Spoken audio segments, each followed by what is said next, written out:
As we wait for the president to speak about the pertinent issues that matter to Kenyans, we have segments of the society also commenting. We've heard from Kiambu. Right now, the Akarino are speaking on what they deem to be very important and should be addressed in this wonderful day. Let's listen in.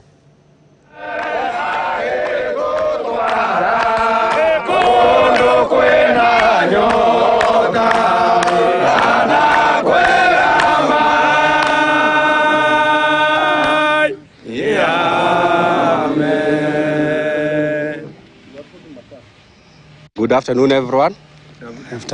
My name is Reverend Masharia Prince, the Secretary General of the Akurino Churches Assembly. And we are congregated here today to issue an apostolic statement as the Akurino Church concerning the issues that pertains to our nation, the issues that have been raised, and to seek a way forward as a church of the prophets and priests, and to indicate the way that the Lord wants our nation to move forward. So I will read the statement from the church, and later we shall be circulating this statement to you for reference. Dear Kenyans, grace and peace of our Lord and our Father, Lord Jesus Christ, be with you. We, the Apostolic Executive Council of the Akurino Churches of Kenya, are compelled to issue this apostolic statement in lieu of the ongoing national debate and the role of the church in the state. First, we wish to reiterate that in line with our historical role and divine calling as the Akurino Church, we stand in oneness and in unity with the entire body of Christ and the issues that has been raised by the church. We also wish to state that the Akarino Church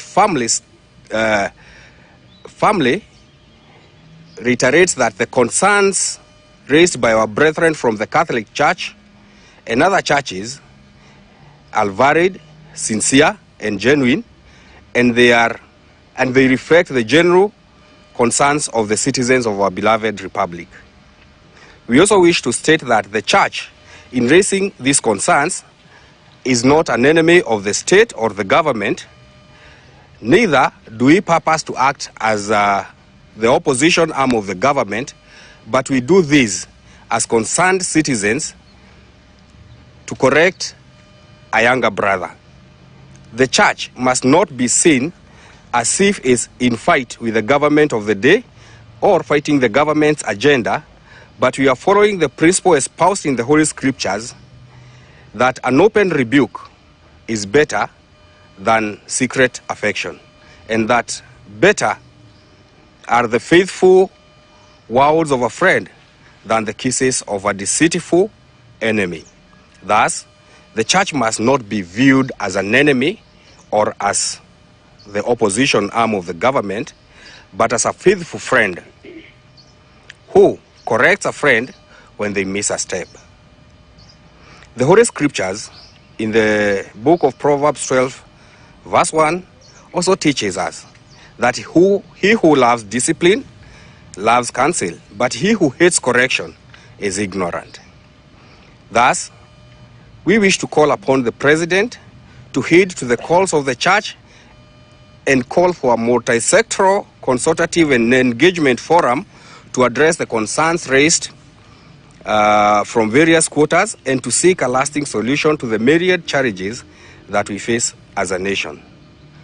We also wish to request the President to rein upon some of his henchmen who want to advance the narrative that the church or certain bishops are against and fighting the government or the government agenda. Contrary to such, the church is raising such concerns to correct the government and to call upon the President and the government to retract their steps and seek a way forward. Additionally, we call upon all religious leaders in Kenya to lead in quelling the anger and the anxiety building up in the nation and to uphold our divine role of praying for our leaders and the government and for the peace of our nation. The church cannot and must not be seen to incite the masses or lead protests. Finally, we wish to remind Kenyans that this government was birthed as a result of prayer and fasting.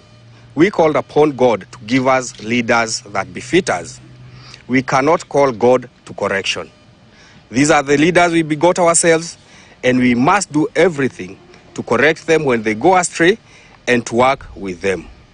Finally, as prophets and priests of our land, we shall be calling, in line with the God's divine prophecy, for a national day of prayer, reflection, and reconciliation in a few days, where all political and religious leaders will be invited to attend for reflection. The Akurino Church remains committed to pray, work, and partner with the government as long as the government remains open to correction and consultation. Peace of the Lord be with you all. God bless you. Amen.